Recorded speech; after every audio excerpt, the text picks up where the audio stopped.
Mergo ora ketekan bejane, ora ketekan ketrimane. Ning wong kaya anu sapa jenenge iki? Pathokol Bawarsari ngene iki iso dadi ratu kuwi adile sing kuwasa. Inggih. Adile Gusti sing kuwasa.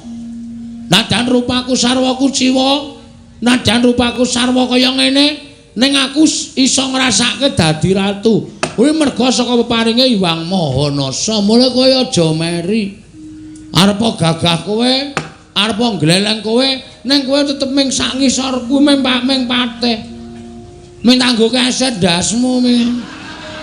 Kok malah nggawa wadah jangan. Iki apa Dhewe Sudarga?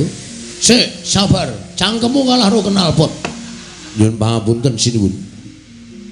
Menika gendhoga isi menapa paduka kajengaken Maklud su. kualik maksud lu. Maksud lu. Jigur rambune nak. Apamu kapan kowe? Bapake sepelekke. Ayo. Ayo ndang gewis. Ndang. Ndang gewis. Oh, apakmu kapan kowe? Ha wong arisan iso semaput kabeh kok.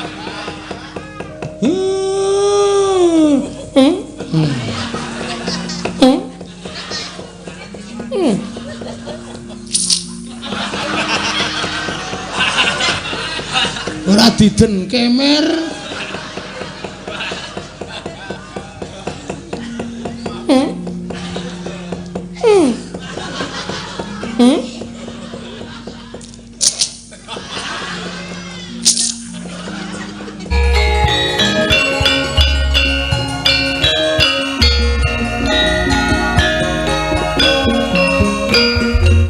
Al-Fatihah Kujuk Kiseno Nugroho. Bismillah. Kepiye kabare nggonira ingsun percaya mranata tata rakiting negara ing Parang Kencana. Purwamadya lan wusanane aja nganti kasrempit. Matura marang panjenengane manira Pati. Menawi paduka ndangu bab tata rakiting praja sadaya boten badhe ngujiwani.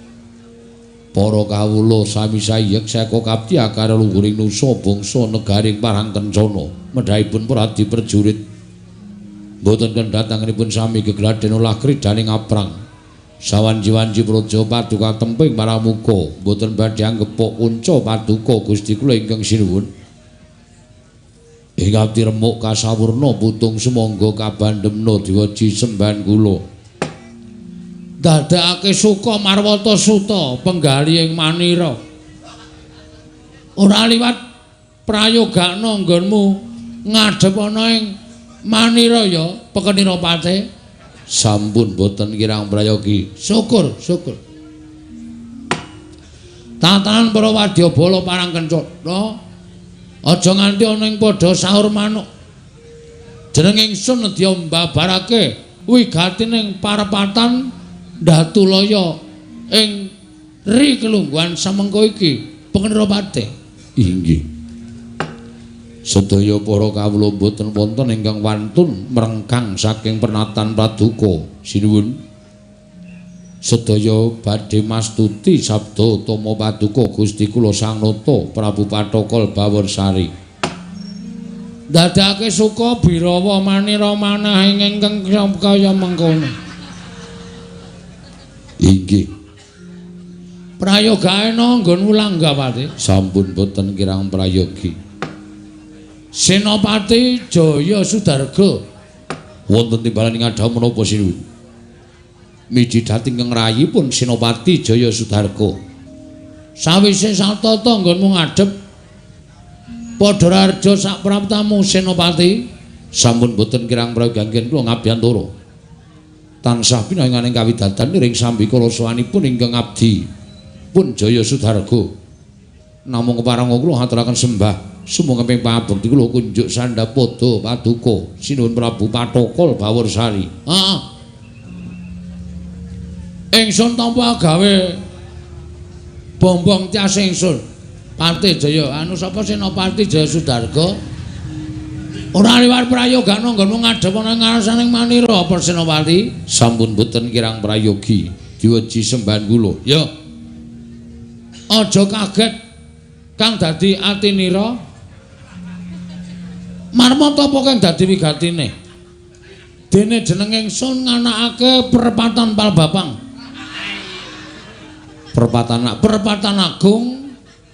Dina kelungguhan samengko iki ana ing Datulaya Praja ing Parangkencana. Aja nganti tumpang sangganira bakal nampa sabdaning manira. Maradyage tilingna karnanira.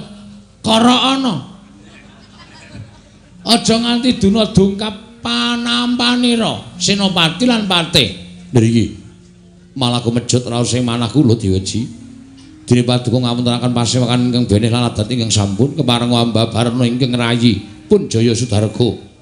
Miwahi ngabdi kepatihan pun Jaya Kunjara menika. Gusti kula ingkang sinuwun. Mengkono ya. Sejati kang pranyata. Ingsun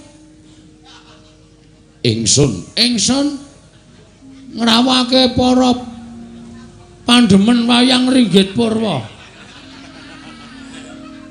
Dadi ratu yang tenan. Kata-katane kudu pas ya. Ingsun ngrawake para senopati gegedhog samaladuk ana ing negara Parangkencana iki sayektine ana bab ingkang bakal ingsun biyawarake marang sira sakabehna. Inggih. Mula aja nganti duna dungkap panampanira. Ingsun keparengake rada cemaket, rada caket nggonira sowan. Senopati Jaya Sudarga lan Patih. Sapa kowe mau jenenge? Jayaku. Jaya Kunjara. Lalen kok ya ora apa-apa. Kene.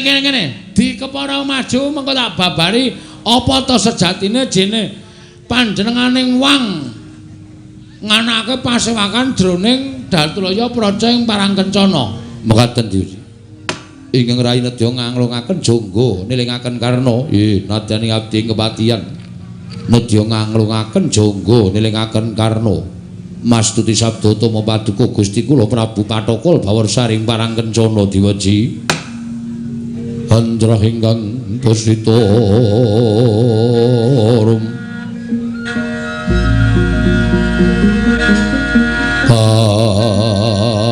Sileng samirana mrih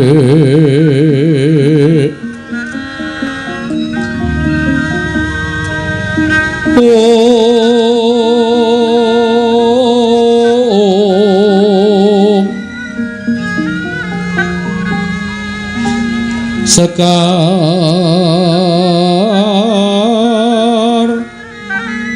kadung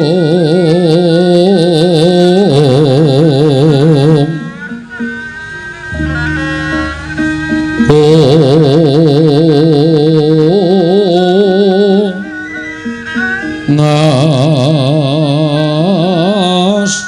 kandanya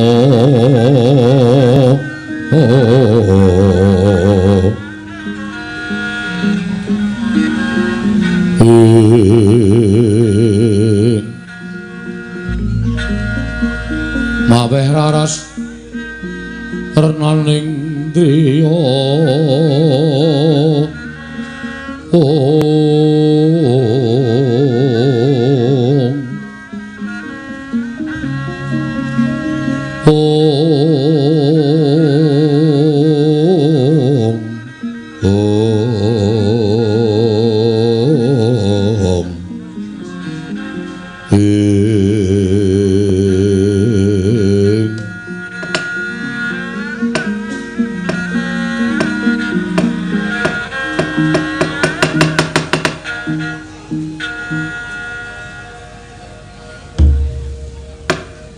Senopati Jaya Sudarga wonten timbalan sinuwun. Patih Jaya Kunjara Wonten dawuh sinuwun. Wasawetara panjenenganipun ngasta bawat pemerintahan negara ing Parangkencana. Sira bisa mangerteni undhakaning para kawula ingkang padha mapan ing Parangkencana. Sing maune ora duwe katon saya rekoso. Mesinipun katon mindak gesangipun. Sirku karepku muni ngono. Ning penampamu piye? Katon saya kaos diweji. Mula aku ora iso ngomong karo kowe rada maju ndangku salah tampa. Wis ninggalake rasa rekoso, maksudku ngono. Mekaten. Uripe padha enak kepenak, sandang pangan sarwana. Uripe sarwa kepenak, apa sing ditandur bisa dukel ngrembaka wawane. Ngrembuyung gegodhongane. Wekasan para among tani dedagang layar mbok bakul sinambi wara ora ana ingkang padha kuciwa. Kabeh uripe sarwa mapan lan sarwa kepenak. Mula ora jeneng mokal. Nek negara ing Parangkencana iki diasta dening Prabu sapa? Pathokol Bawursari. Tepuk tangan. Panjenengan ingsun kabeh apa-apane sarwa mundhak becik, sarwa mundhak apik.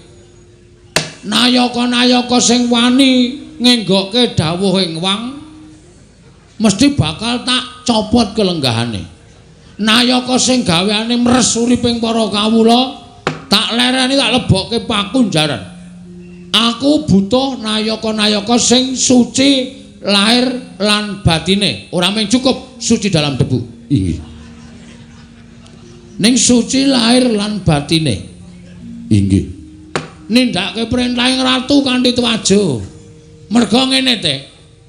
Sentosa-sentosaning negara kuwi ana 3 perkara. Menapa kemawon diweji? Ratune apik, Inggih. nayakane becik, kawulane mesti bakal sumuyut marang pangrahing ratu.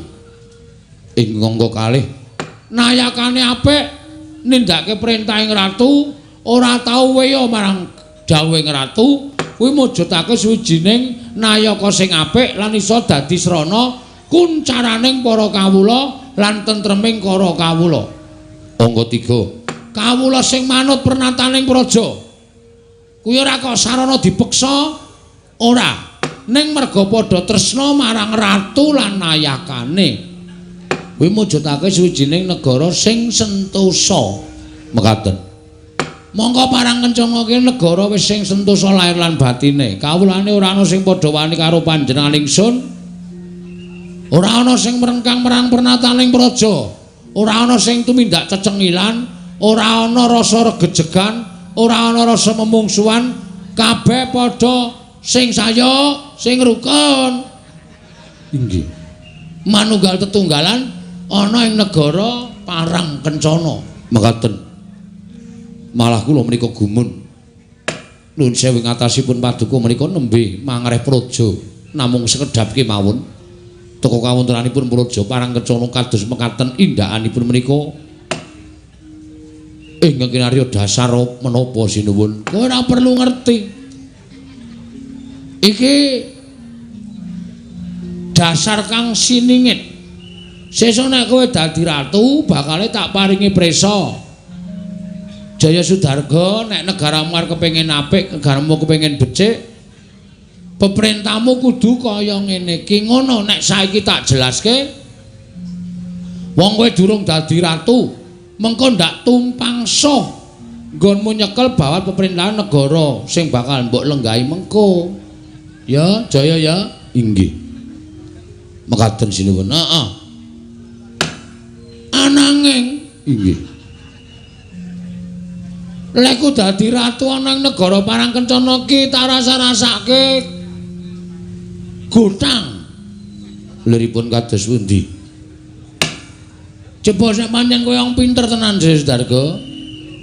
Kira-kira apa sing kurang menggah ingsun lenggah dampar kepraban ning Parangkencana iki kurange apa? Menawi derajat pangkat sampun, kasugihan iki sampun kliwat.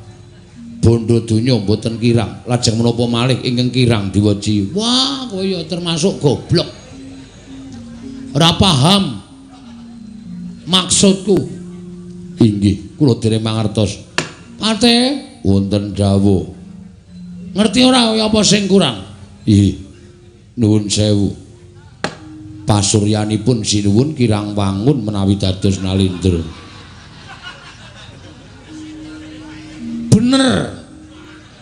Bener. Apa to sebabe kabeh do guyu?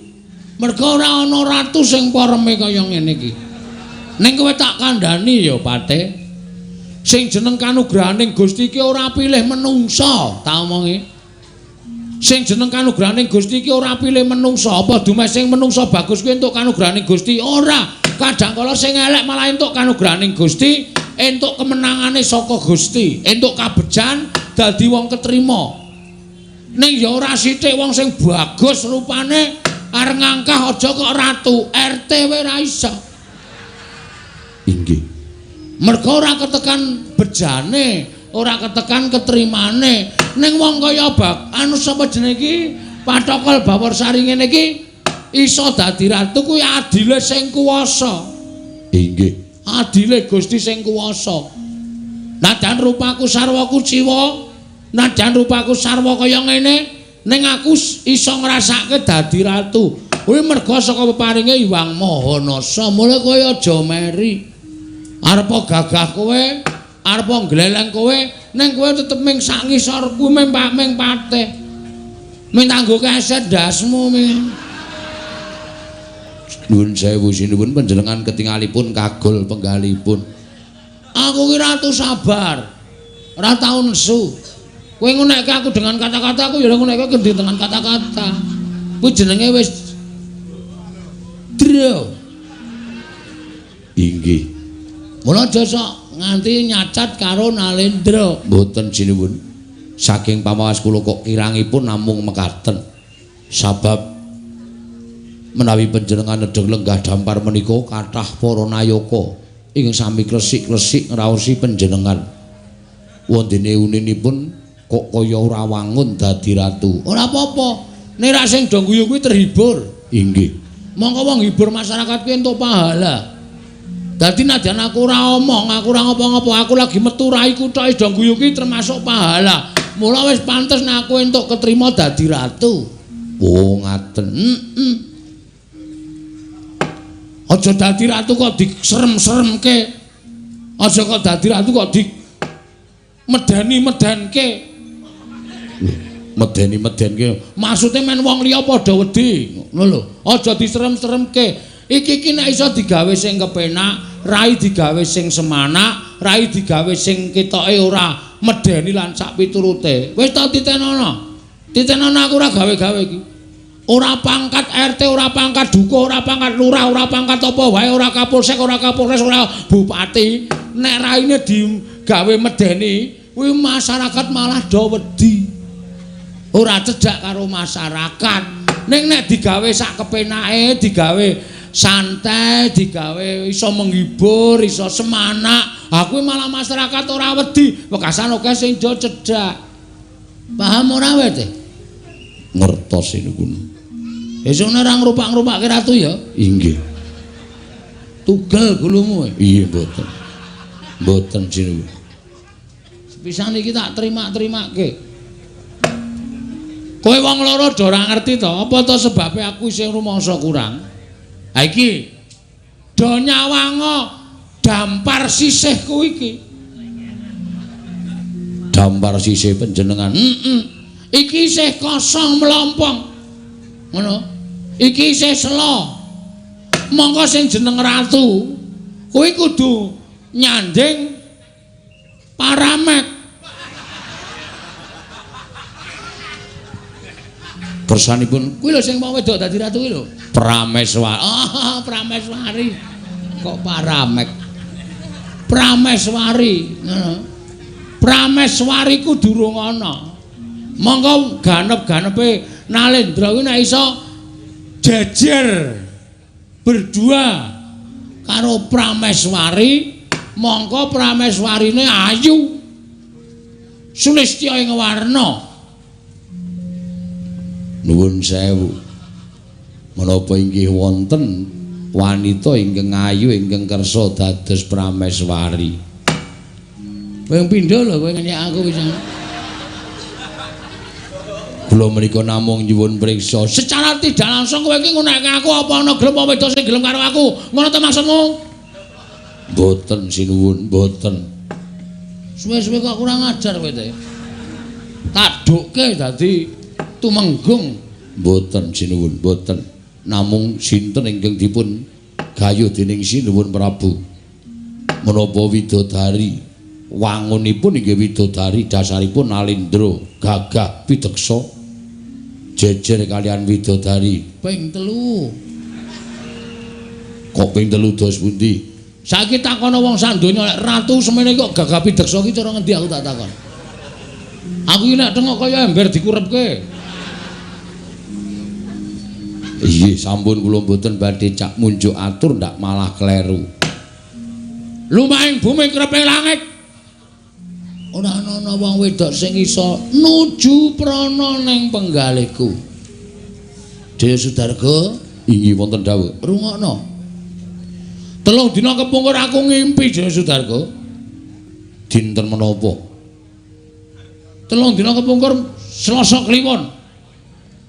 3 dinten kepengker menika Kemis. Iki nang dunia pewayangan Dewa Sudarga. Aja tok padake dunia nyata. Ecok-ecok men. Kowe arep melu patih kok tak tugel grumusian. Oh iki. Iki. Selasa Kliwon. Selasa Kliwon aku ngimpi. Tanpa kanyono-nyono nalika aku nedeng lenggah ning pendopo ngajeng bangsal pengrawit negara ing Parang Kencana. Inggih.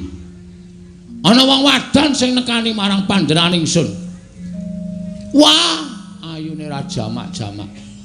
Mlaku saka kadohan iki tak kinting tak kedet kita kinting tak kedet. Aku ngadeg dheweke terus meneng mandeg. Tak cedhaki panjenengan sinten? Dheweke ngaku wong wadon saka tanah Jawa. Saka negara Ngamarta, wewangi Dewi Wara Drupadi. Dewi Wara Drupadi. Lho, lah kersanipun menapa rawuh mriki? Wara Drupadi matur karo aku, kula menika madosi Prabu Patokol Bawarsari. Lho, apa jenengan ingsun? Langsung walah sinuwun. Kula menika sampun pinten-pinten taun mapan wonten negari Ngamarta menika mboten wonten kabagyan sekedhik kemawon. Ya tumuli kula nampi sasmitaning dewa. Supados kula suwita kalian Prabu Patokol Bawarsari amargi Prabu Patokol Bawarsari menika ingkang saged mulyakaken dhateng gesang kula. Cak! Menapa? Tak candhak tangane. Drupadi tak candhak tangane iki ora bangga. Inggih. Biasane wong wedok nek dicandhak tangane mongko rung kenalan mesti ngipatke to. Inggih. Kuwi ora. Malah tanganku diputer balik kempit nang nggon kelek. Wiradalah. Impen kok iso cetha. Rasa ngayal to? Inggih. Aku terus mlaku bareng karo Wara Drupadi saka alun-alun negara ing Parang Kencana. Mlaku bareng. Waduh, bombongku tanpa pepindhan. Terus tak lenggahke nang Datulaya. Ayo nang nggon kursimu kuwi. Aku nang kene. Drupadi mandeng mripatku tanpa kedhep. Aku ya mandeng mripate dheke. Jarene wong tuwa do ngandhakake nek wong wedok mandeng suwe kuwi ateges kuwi rasa pangrasane ati berbicara lewat mata. Inggih. Wis iki pokoke bebas wae ukarane ya, Te. Inggih, inggih. Rasa dadak nganggo basa kawi-kawi bakso kawi ya. Inggih, Gusti. Mripat pradha mripat tempo terus tukul rasa tresna. Teong teong teong. Napa niku? Dadaku ana jambune. Godhong waruhe lho. Inggih. Terus tak cedhaki aku karo nembang.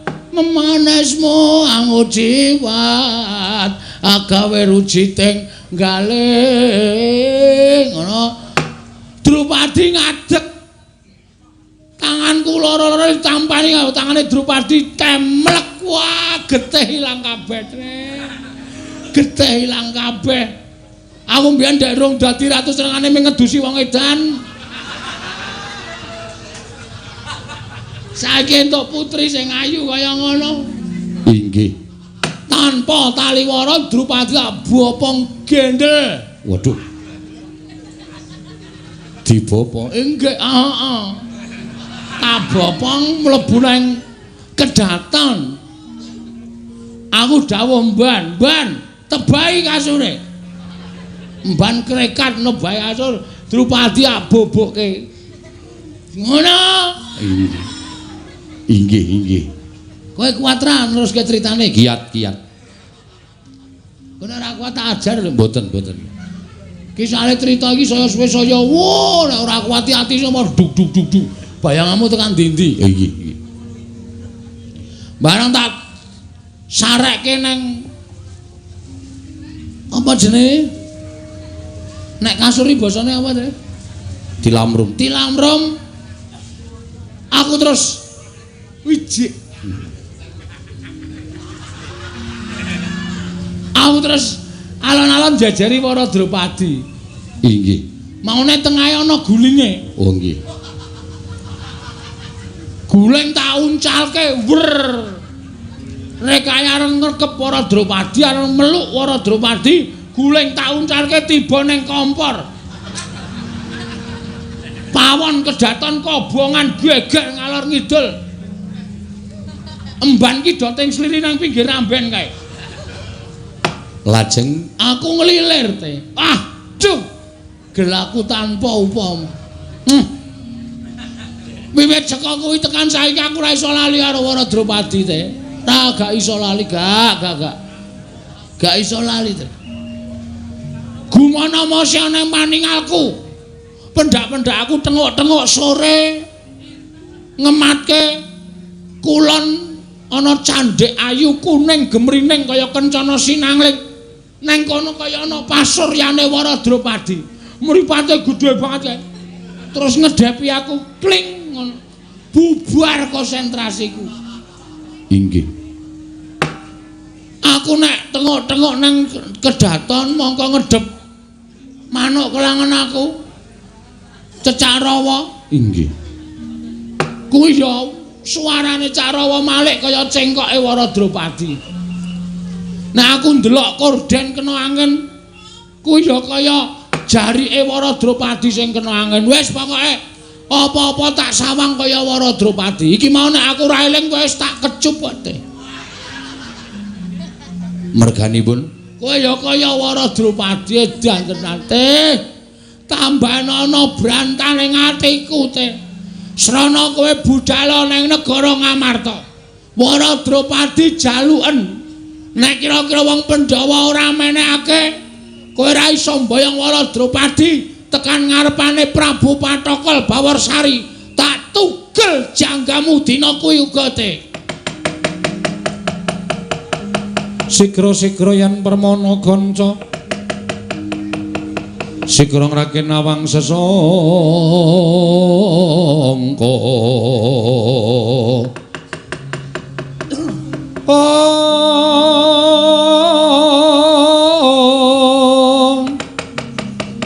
Nalindra mbek marwa sing sang katriku mulung mangrembak ing wadya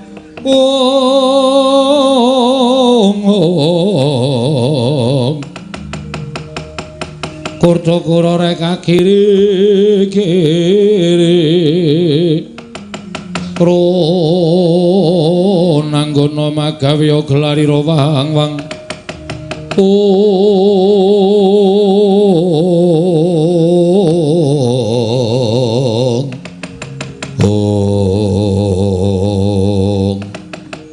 Prasto dapaduka Gusti kula ingkang sinuwun kula nyuwun pamit madal pasilan badhe mboyong Dewara Drupadi katur paduka Gusti kula ingkang sinuwun Prabu Patokol Bawarsari sur tinting ati-ati duga-duga digawa ngati-ati aja keri sluman-slumun slamet demit ora ndulit setan ora doyan tego yuwana slamet saka kersaning Gusti tak balang bata saka kene Muga-muga lestarine ring sambikala ya Jaya Sudarga. Mriki nyuwun pamit sinuwun. Sing ati-ati aja kaya bocah cilik. Nggawa sapirangan wadyabala ya kena ijen ya ora apa-apa. Mriki nyuwun pamit tambang pestu. Sing ati-ati aja kaya bocah cilik Jaya Sudarga. Tak antu-antu praptanira Jaya Sudarga. Mriki ngestaken dawuh. Wonten dawuh Dewaji. Kira-kira pirang dina ya lakune Jaya Sudarga? Wah. Menawi saking negaring Parangkencana mriki dumugi tanah Jawi menika tebih. Udakawis saged setunggal wulan. Waduh. Selak modar ning ngenteni. Monggo tresnaku wis makantar-kantar kaya ngene kok kudu ngenteni sesasi teh.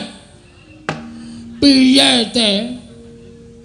Aku wis ora kuat ngampardaning kanan kasemaranku. Inggih. Kula aturi sabar sawetawis sinuwun. Jan wis. Ameng ketemu nang impane kok iso kaya ngene lho, rasaku kaya wis tenan-tenano kae. Inggih. Mugi-mugi Senopati Jaya Sudarga saged amboyong para Drupadi. Nek nganti gak bisa. Tekan kene tak tugel gulune. Senopati Jaya Sudarga. Inggih. Menika sumanggaken Paduka Purbawasesa. Piye ta iki cari kesibukan apa to? Supaya aku le ngenteni Jaya Sudarga ki ora patiya kesuwen. Iki kira-kira dhewe ngapa? Piye? Inggih kula nderek sinuwun. Nanggap limbuk cangik apa, Tre? Menika ugi prayogi. Kowe tak keparengake njajah desa Milangkori. Ngono? Inggih. Golek ana limbuk cangik sing apik. Ya, Sendika ngestakaken dawuh. kon rawuh mrene njaluk opah pira tanggape nglipur atiku, nglipur masyarakat Parangkencana, nglipur kabeh kulawarga kedaton Parangkencana. Mangkat kula benjang menapa? Mangkat to dina iki. Niki ngestakaken dawuh. Dereng ngantos paripurna Kelurahan Semar Badranaya. Kelurahan Petruk, Kelurahan Nala Gareng anggenipun sami angrepa dhateng ngersanipun Kelurahan Semar. Katrenjo praptaning panengah Pandhawa Raden Janaka Arya Cingak sangya para Panakawan wau Semar. Aja kaget aku ing mrapta Kakang Nayantaka. Wilujeng Tandara, ya Bagaring slamet tekaku. Wilujeng Den, ya Petruk dak tampa. Bapakmu tansah kaya ngene Nala Gareng. Nggih, wis nganti susah. Apa ora ana cara kanggo bapakmu gelem paring pangandikan? Ora iso niku angel, aleman kok niku. Nek carane bocah cilik niku aleman. Nganti jeleh lek kula ngripe karo Petruk ya, Tru. Heeh. Muni mumet sithik dhisik wah sambate ngarwara. Mula coba aku tak matur karo bapakmu Nala. Nggih, dijajal mawon mboten napa-napa. Kakang Semar. Kakang Nayantaka. Tangiya Kakang Purhanamu. Yen to negara Ngamarta ketaman lelakon Kakang Semar. Ana sawijining Nalindra prapta ning negara Ngamarta ing ngaran Jaya Sudarga. Ngayunake marang putri ya kuwi garwaning Koko Prabu Puntadewa. Mongko kanyata Jaya Sudarga maudeg sekti kalintang jayaning perang. Wekasan kabeh Senopati Ngamarta padha mundur. Tumuli samengko Kakang Mbok Wara Drupadi binayong dening Jaya Sudarga katurake marang Nalindra ing Parangkencana. Prabu Kajepot ya Prabu Pathokol Bawursari. Kakang yen tanpa Kakang Semar kaya ngapa lelakoning para Pandhawa Kakang Nayantaka. Gunjang gancing langit kelap-lapaton. Lir kincanging risang mawe gandrung kocap kacarita nalika semanten. Dupi midhanget wonten Nalindra ingkang jejuluk Prabu Kajepot ya Pathokol Bawursari. Dadi gumregah Kyai Nayantaka mila gregah kaya wungu saka nindra.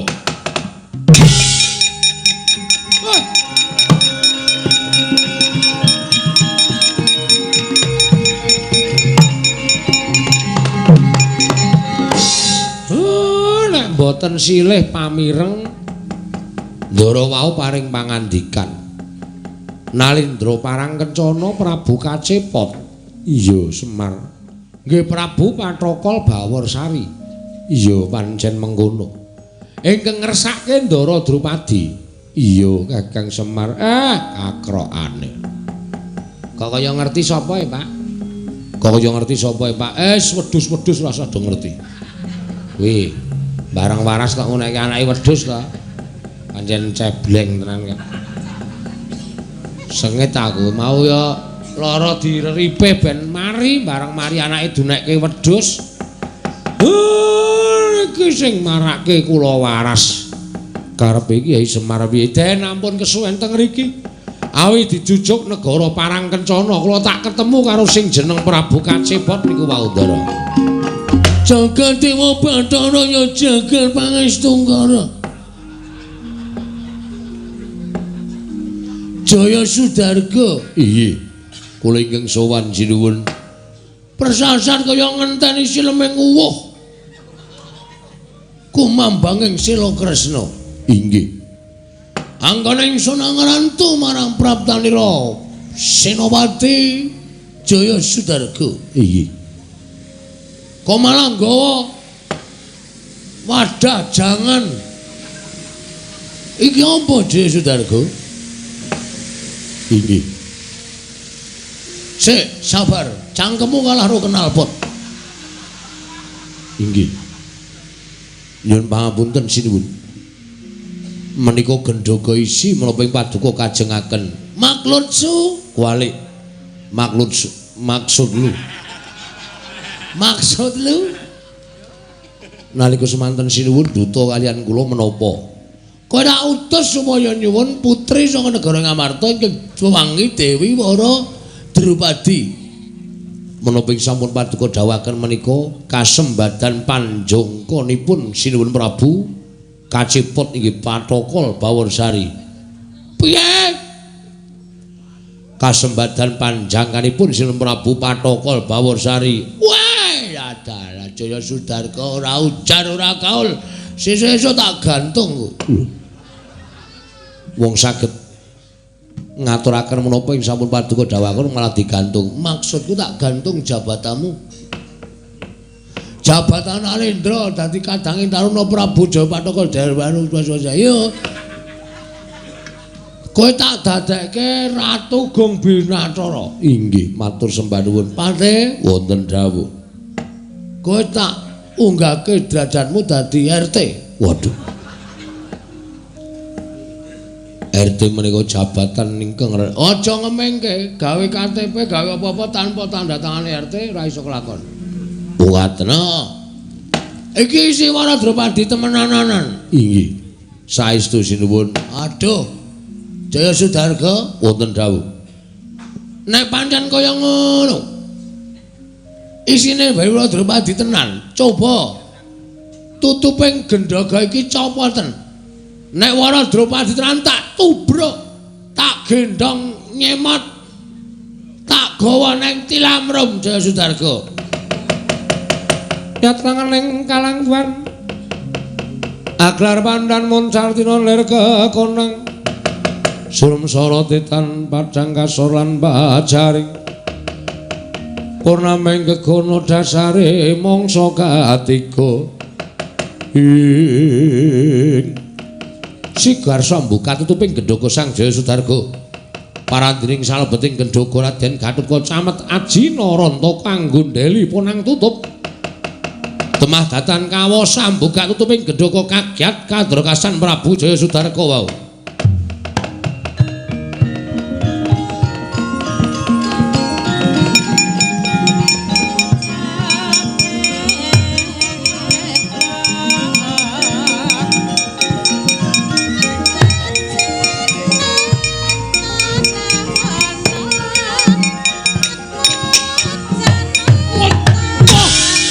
Edan.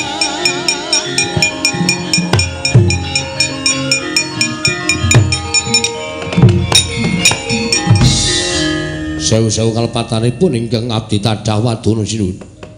Nyatanipun tutup kula bikak mboten saged. Goblok. Wong isih kekancingan ngene kok dibuka. Mika mboten nonton kancingipun. Nek ngono pancen pinesti Wara Drupadi rada aleman. Iya. Njaluk sing buka panjenengane ingsun. Rada mundur Jaya Sudarga. Iki kok nek tak buka Drupadi ngetok lak tubruk. Iya. Kula semanggaken paduka Gusti kula sanata. Sumangganipun badhe buka tutuping gendhaga menika. Iya, njaluk pangestumu ya. Nggih. Guncang kancing langit kelap-lapaton. Lir kincanging risang mawe gandrung. Binokak tutuping gendhaga. Klakon kabukak punang gendhaga nalika semanten tanggaping gati risang Garukaca. Kemutan dawuh timbalanipun ingkang wohing Ndarawati. Sigra nyaut Prabu Patokol Bawursari dinbeto ngambandir kantara pagat Prabu Jaya Sudarga.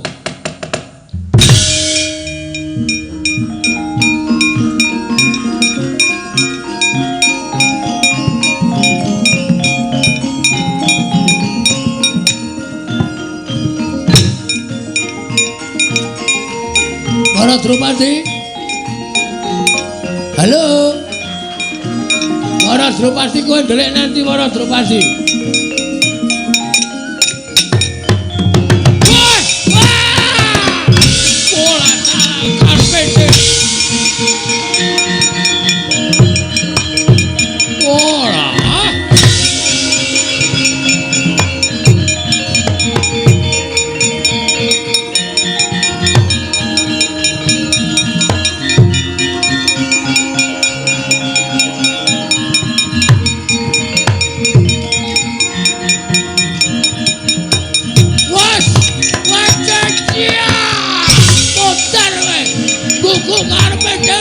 Bebeto singa bareng utek-utek macan turu.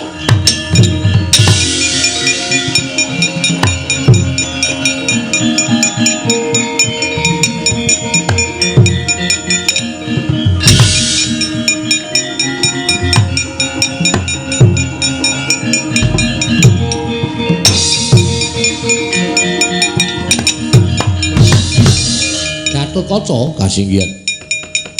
Wis bisa bali ana ing kene. Pun wae ingkang nututi karo playuning Jaya Sudarga. Kula sampun saged mikut Prabu kajeput iki Prabu Patokol Bawursari. Namung nyatanipun kekiyatanipun ngedap-edapi kula dipun buang ngantos dawah wonten ngajianipun Wa Prabu Ndarawati. Lho, lah kok edan temen? Ing atase kowe iki satriya babaran Kayiwangan. Mungsu Prabu Kaciput kok iso dikipatake? Nyatanipun mekaten. Werkudara njajal ora? Ya apa dapure.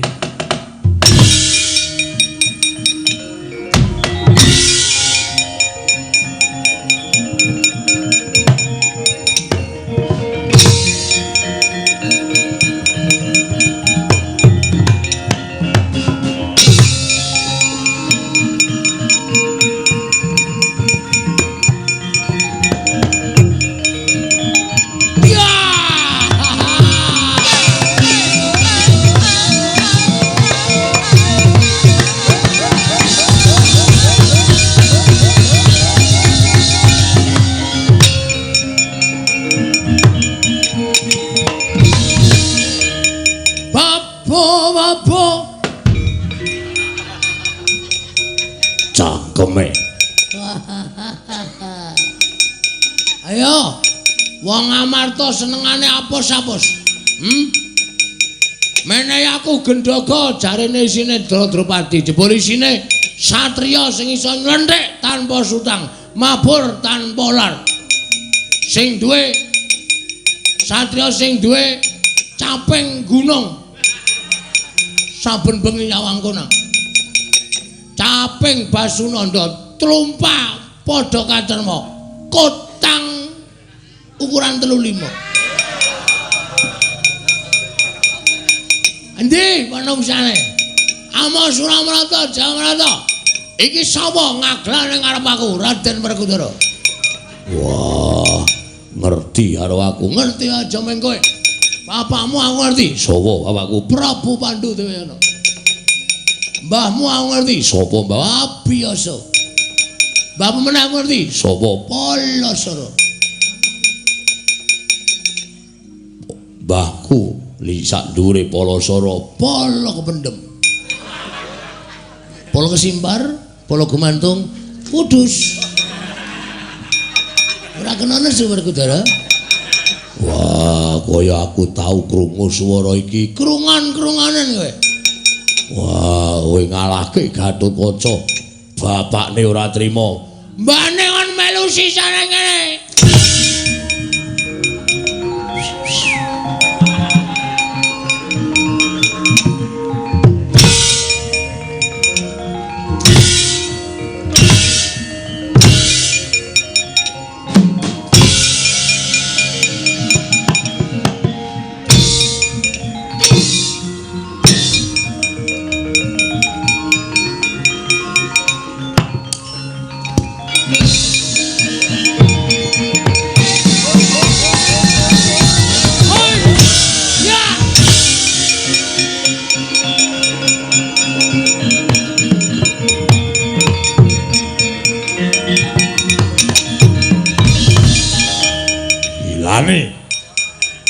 Wah.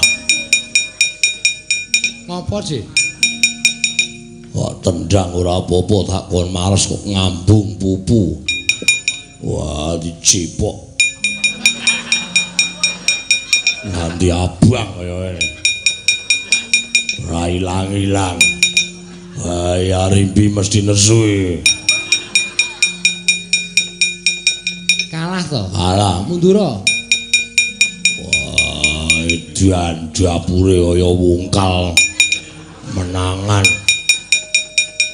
Ora pati nduga mono jane wong iki kaya ngapa to?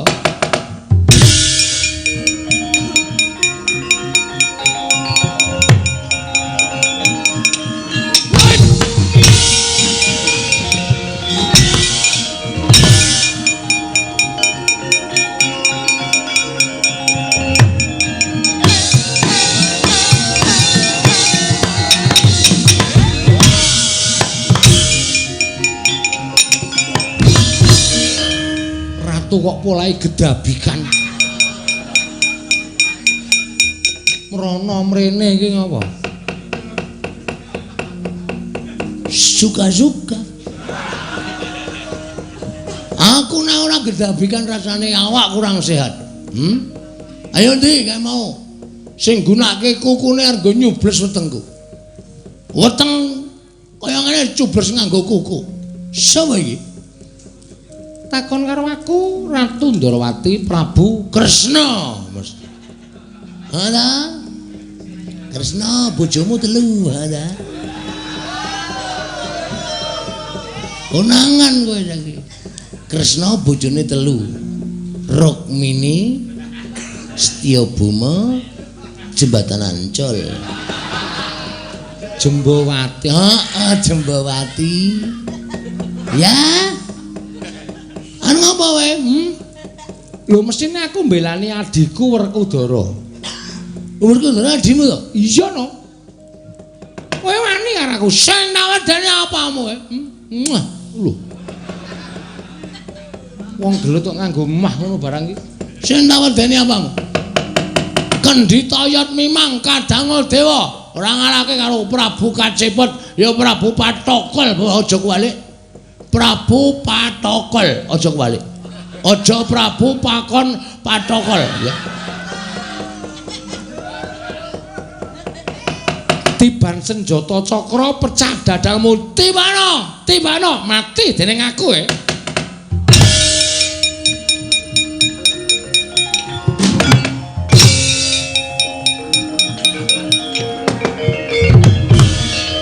Kepiye kae maksudnya? Mune tiban jata cakra kok minggat.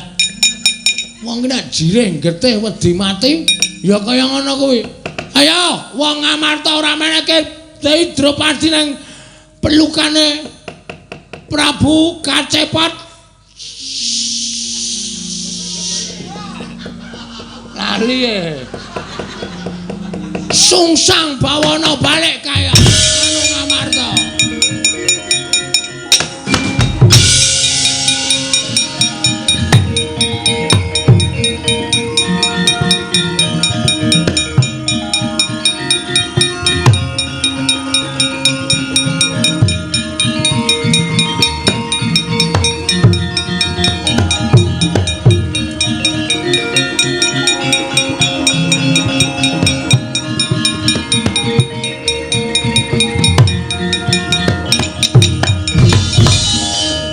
Semar wis waluya nirmal temajati. Bengestunipun sampun. Kula suntekke kok niki wae. Kula ming kelangan karo kelangenan kula, Ndara. Lho, kelangenanmu sapa? Napa sampean boten prisa? Nek sing loro niki rak ming anak kula angkat, nek kelangenan kula rak sampean sampun ngerti to karep kula. Lah kaya apa? Kelangenanmu ngamuk kaya apa? Pundi? Neng kono.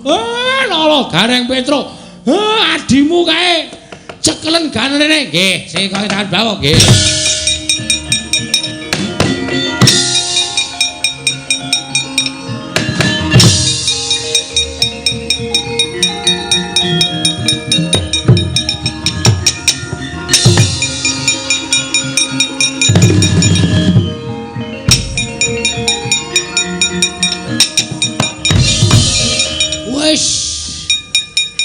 Ada orang fakir miskin.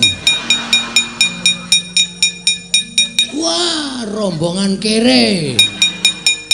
Dok medhoke karo aku apa anggemu kowe iso menang karo aku, ha? Iki sing jeneng Gareng, iki sing jeneng Trepuk. Wedhus kok iso dadi kaya ngono ya terus gleleng tenan e. Sandangane ya mas-masan kaya ngono. Lho, orang kaya pada kecah tipis. Rak Bagong to. Ngawur Bagong sapa? Sok kenal kowe. Kowe iki wong melarat kang nggone ketemu wong sugih kok sok kenal. Sok akrab padune mung golek sandang pangan. Ana? Oh, minggir iki dudu kelasmu. Kowe kelas ekonomi lemah. Iki kelas sing para her-her, kelas sing para priyayi-priyayi, ora kelas kere kaya ngono kuwi. Modar dening aku. Nuthuk aku kowe.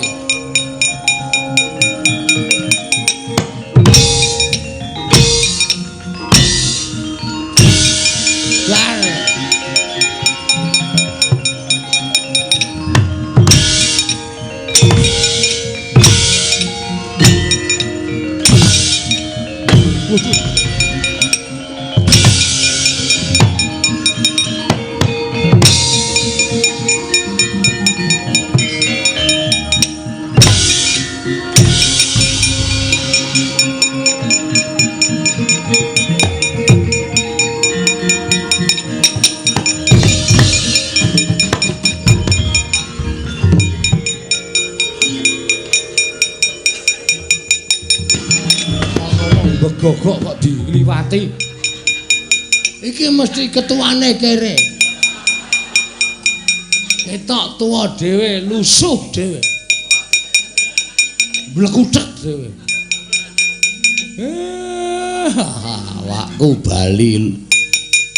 Awakku bali seger. Awakku bali kepenak. Otot bebayuku sing mau ning Lokro Kendho saiki kok kaya entuk daya kekuatan. Boleh. Ngapa ngoyo aku tole-tole? Kowe ra anakku to. Wes ngawur iki putrane Sang Hyang Bathara Wenang e. Nek omong waton jeplak cangkem. Wedhus tenan kok. Iso digdaya ya menungsane ya. Aku getak eleng, apa tok aku ya digetak. Kowe ora menang nek karo iki meh padha kekuatane karo bapakmu. Mergo iki dumadi saka ayang-ayangku.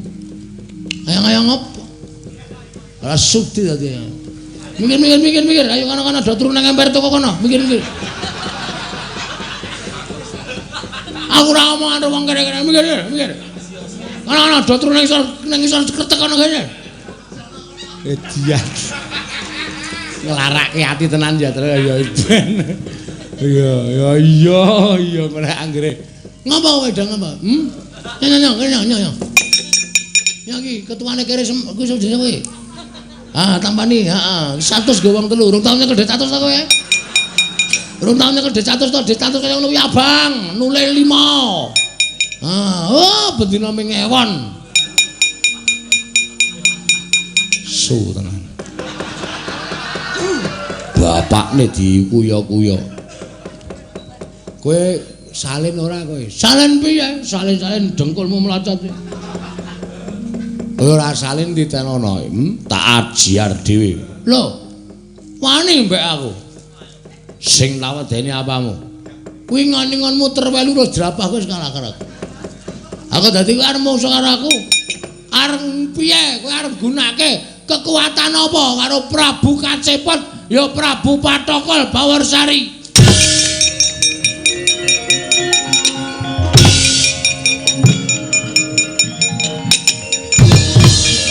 Ngejigir rambune nak. Apamu kapan kowe? Bapake sepelekke. Ayo ndang gewis. Ndang. Ndang gewis. Oh, apakmu kapan kowe? Ha wong arisan iso semaput kabeh kok.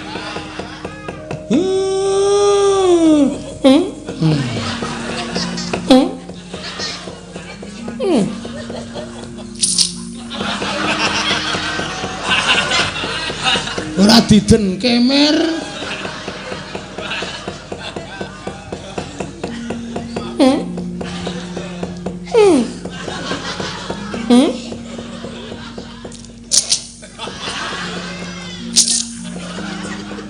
Babar dadining wujud.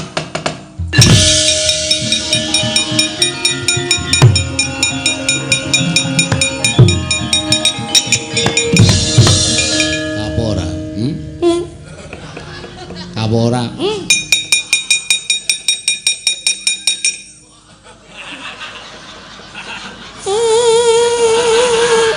Terus Pak, terus. Mangkel aku dunekke kiri-kiri terus Pak, terus.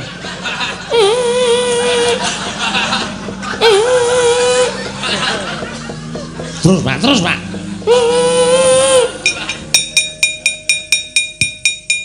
Waduh. Raine biru erem kaya.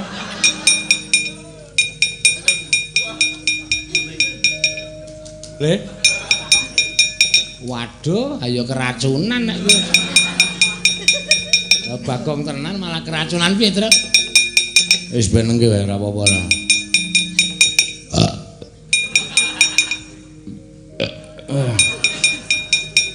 Aduh. Wala. Kaya mabuk perjalanan ya, Truk? Edan anak. Bapak saking tresnane karo Bagong tinggal lunga Bagong nganti lara ya. Aduh. Ayo gek waras. Waras cengelmu kuwi. Kebangetan nek kowe Pak nganti metu ampase barang. Sarunge nganti kuning. Kono ganti kono. Cerewet rasa dadak ganti ben. Anggo rak garing dhewe.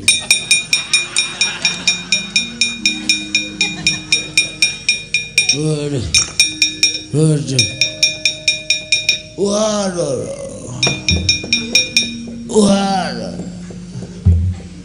Wah.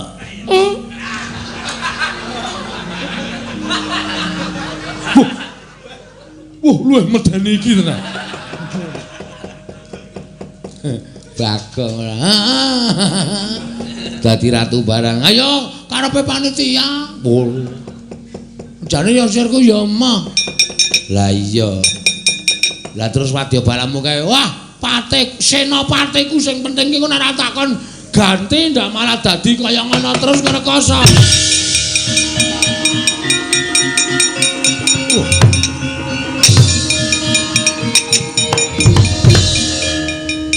Sinuwun kok sampun lukar. Wis paripurna lakone. Ya menggo kaca benggala sing jeneng kawula cilik ki ya diwenangake nggayuh derajat sing dhuwur.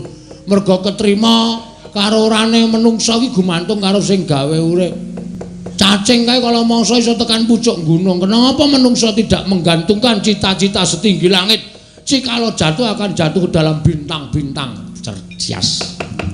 Pinter. Lajeng kula Ganti. inggih. Ganti. Inggih. Ayo. Gek kondur ning kasatriyan Dresila Geni.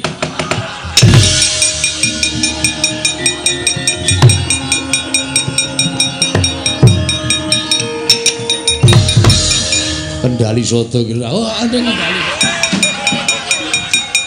Lali ya, aku tak kira nek wis sampe. Kono kondur ning kendali soto. Lho niki.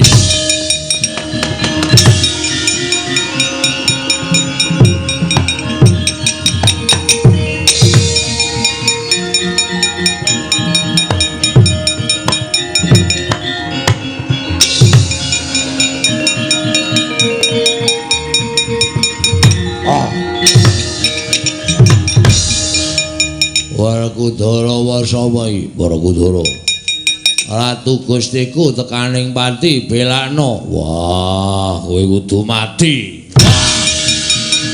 Oh. Kowe.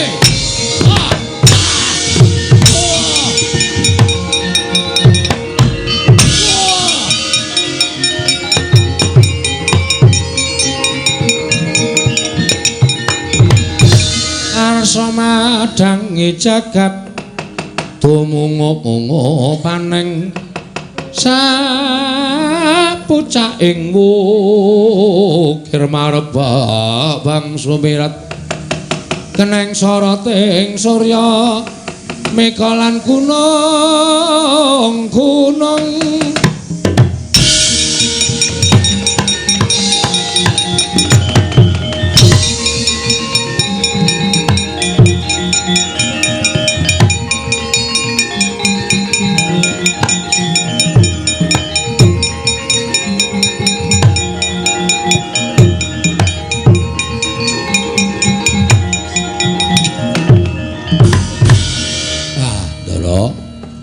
sedaya sampun paripurna wiwit purwa madya lan wusananipun kalih sing sambikala nir ing rubeda.